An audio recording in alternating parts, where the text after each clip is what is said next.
Hello, I'm Jason Bittner from Triple Helix Corporation, and welcome to our Helix Insider podcast.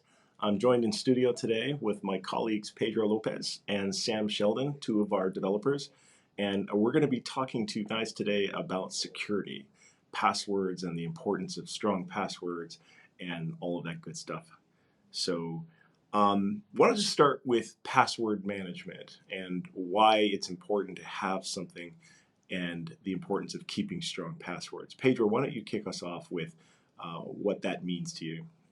So, like in an office setting, typically, some companies like they store passwords in a spreadsheet or even like on paper, and that might be a little bit of a security risk. So, you want something a little bit more professional. What we recommend is using password managers. There's two types. The first type stores passwords on a key file on your machine, and that's like typically more secure. But there's also like password managers that store offsite on the cloud, in the browser, and they usually have like better, GUIs for people, so they are less intricate to set up. But definitely, those are very two good options to keep in mind when picking your password manager. Obviously, you want to go online, make sure do your research, make sure they haven't been hacked and they haven't had any problems before adopting them within the company or for yourself. But those are usually the two options that we should keep in mind for that. Now, why even have a password manager? Like, what really drives us to needing these days? Well, I mean, security is at the forefront. Like, you want to make it hard for people with malicious intent to access, information, access your system, right? The credentials for pretty much where, places where that your business needs.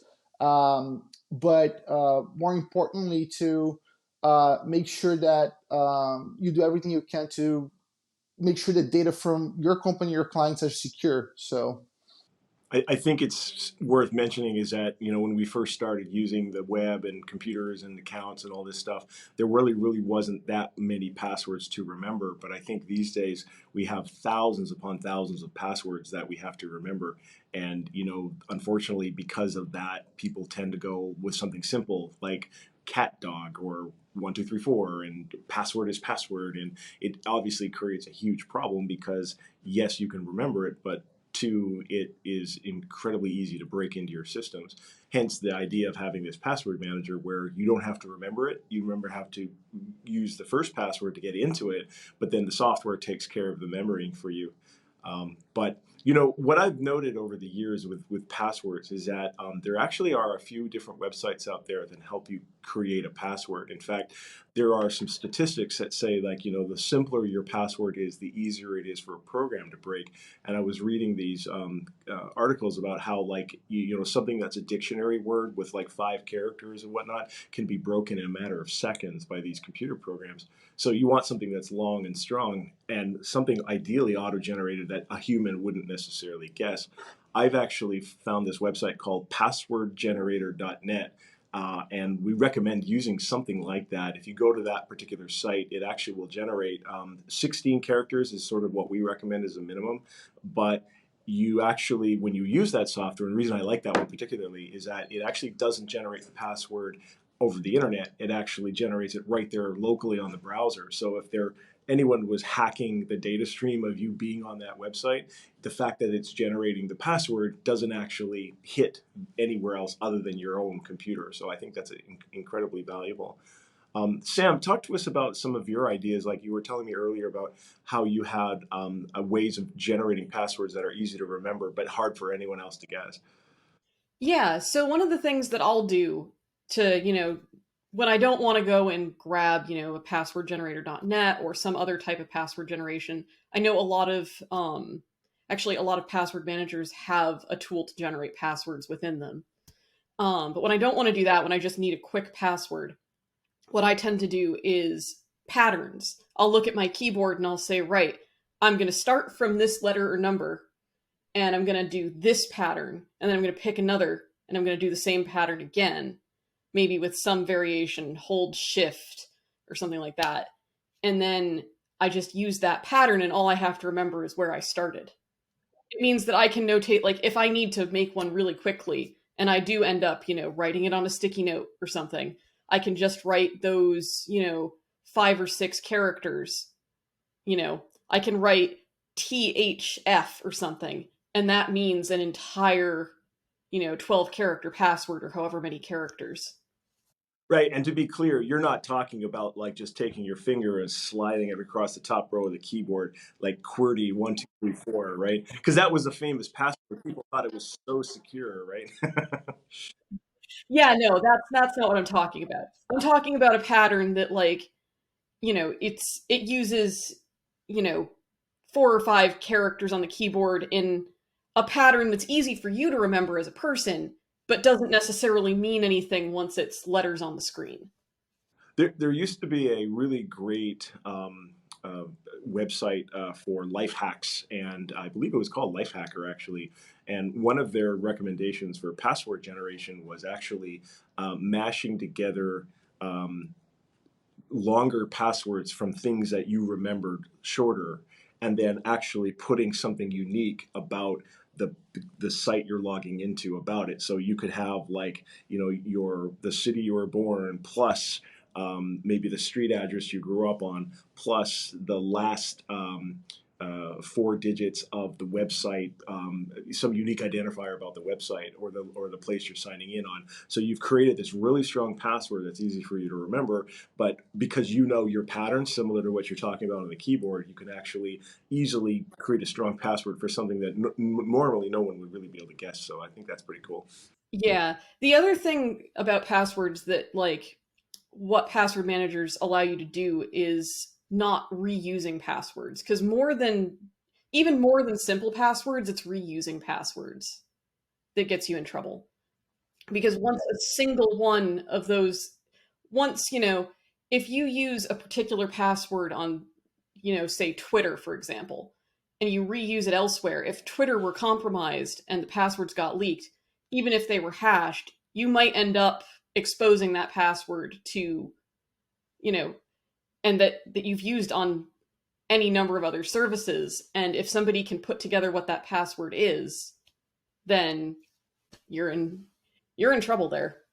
And I also think like the most important passwords that you have, you want to cycle through them like at least every 6 months or at least a year, and make sure you're always creating new ones because even though it might be just letters and numbers and special characters and not something that is very innate to humans, those still get hacked. So you want to make sure you're cycling them so they don't end up on a dark web or some other place that people staying with the same password for very important things for a long period of time is as bad as having repeated passwords. So just got to keep that in mind.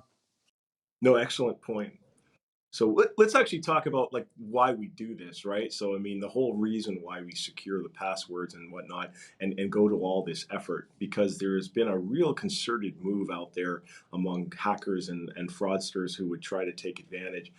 And the websites that we traffic frequently, and how they, even something as simple as like a department store website. I've got a few in my mind where you hear about data leaks all the time, and how important it is what you said, Pedro, about making sure that you're changing those passwords frequently because they do get hacked. And I read a statistic that said that most major retailers have a password leak or a flaw, and they've got to be vulnerable pretty much at least once in their entire history, or maybe multiple times. So the idea that if you think your password's safe because it's with a larger organization or institution, it's really not true. What do you guys think about that? Like, what things should we be thinking of, like, why the password management matters? Well, I mean, I think the password management, you know, softwares that you might choose really help get the bulk of the work done. Generating passwords and storing them for you in a way that it's not as easy for people to get access to and whatnot. But I think you got to have a system in place. And the reason that it's important to like secure your, you know, your passwords, whatever, is people can assume your identity, the identity of your company, and cause serious harm to your business and to your clients, right? So it doesn't really go just, you know, to your company, but it goes beyond you to your clients or your family, and they can cause irreparable harm that it might be easy to recover from. That's right. We were talking about this where, like, in some companies, like people who want to gain access to your funds that will actually try to spoof you. I know with here at Triple Helix, we had an incident where the person who was trying to pretend they were me and were emailing all of you guys on the staff that, hey, I'm going into a meeting and I need you to go to Walmart and buy some gift cards and read and take a photo of the back of the card and send it to me. And it's like, that seems so outrageously crazy, but you know, people do it, right? They don't know that their boss isn't the one emailing them, and they don't think that, oh, that's kind of odd, he's asking me to go to Walmart and take the photo of the back of a gift card, but like, oh, he's the boss, he knows what's best, and so they go do this. So, I mean, you know, best protection on something like that is to actually not do that unless you have a verbal, just because it's so common. Sam, you were going to say something? Oh, I was going to say that I've like on the business side, the other risk is that if your company gets hacked, your your internal emails can like they can use that to appear legitimate and email your customers and ask for something that normally would be completely legitimate. Hey, can you make a payment? But then redirect said payment to themselves. And it happens to even normally quite secure people. They say, "Oh, this company that I'm working with surely has not had a data breach. This thing that they're asking for is completely reasonable." And they send it along and suddenly they're in trouble because it wasn't a real email. So there are sites that you can go on to check if, you know, your email address, for example, has any hacks associated with it. I think the site is Have I Been Pwned? And you can plug your email in and it'll tell you of all of the hacked passwords that have been dumped onto the web, does your email show up among them? And it can and it's kind of scary to look at because you can see like history going back years of where your email has shown up in these data leaks. Yeah, I mean, and once they have your credentials, it's pretty much done. You know, it's really hard to like. You're gonna have to go through a lot of hoops, and you know, you might even have to, you know, resend up your server, your email server, and do all kinds of things. And there's gonna be probably data lost, and so it's irreparable damage really for most companies. You know. Yeah, and if you think about your email and how do you reset your passwords for most services? You go through your email. So if someone gets the credentials to your email, they, by extension, unless you have, you know, two-factor authentication or something similar set up, they can reset the passwords through your email and you're locked out. That's actually a great point. Can tell our audience what two-factor authentication means, because that's a fairly recent thing. It's been around for a while, of course, but not a lot of people are using it yet. So what does that actually mean? Yeah, so two-factor authentication is pretty much what it sounds like. There's two things that you use to authenticate, one of which is your password. So you go to your email and say, you type in your password and it says, okay, I see you're trying to log in. I've sent you a code to your cell phone. I'm calling you with a code. Or I'm sending this code to a different email address. And then you have to put in this one time code within a certain amount of time, which means that if someone has your password, they also have to compromise whatever you're using as your second authentication. So they have to get their hands on that code in addition to the password, and often that code is time sensitive. Excellent point. I know a lot of websites too that'll actually do two-factor authentication, and then they'll say, "Oh, you should recognize me on this device," and not do the two-factor authentication going forward, because it is a bit annoying to have. Oh God, I got to. my phone now. But we highly recommend not doing that, because even though it is your personal device, and like, what are the chances of someone actually using that device and like not invoking the two-factor? Two-factor is there for the basic reason is that these guys will figure out ways of getting around it and actually hijacking either the two-factor signal or code or something like that. So I mean, it's there to protect you, so highly recommend you use it. And don't subvert it by saying turn it off on these devices. I would always recommend keeping it no matter what. Yeah. So I actually have one thing that I'd want to talk about, and that's phishing. Because a lot of hacking is actually not, brute forcing passwords. A lot of it is social engineering. You get an email that looks legitimate from a company that you think you know, or a friend, or something like that, and it directs you to a website. A recent article I read was somebody who basically, as an experiment, hacked a friend, and I think he sent them a resume. He reached out as a recruiter for some company that they'd previously worked with, saying, "Hey, I have this resume from so and so. They said they worked with you on such and such a date. Can you review this and give me a reference?" And the link to the document was a fake site that was designed to capture their password. And this person just did it without a thought. They didn't have to hack anything. That's actually a really common trick too, because one of the things people will do, if you don't remember the password for for some site you don't use very frequently, and it says you entered the wrong password, what do? You try another password. Oh, I didn't use this one on this site. Maybe I used this other one or this other one.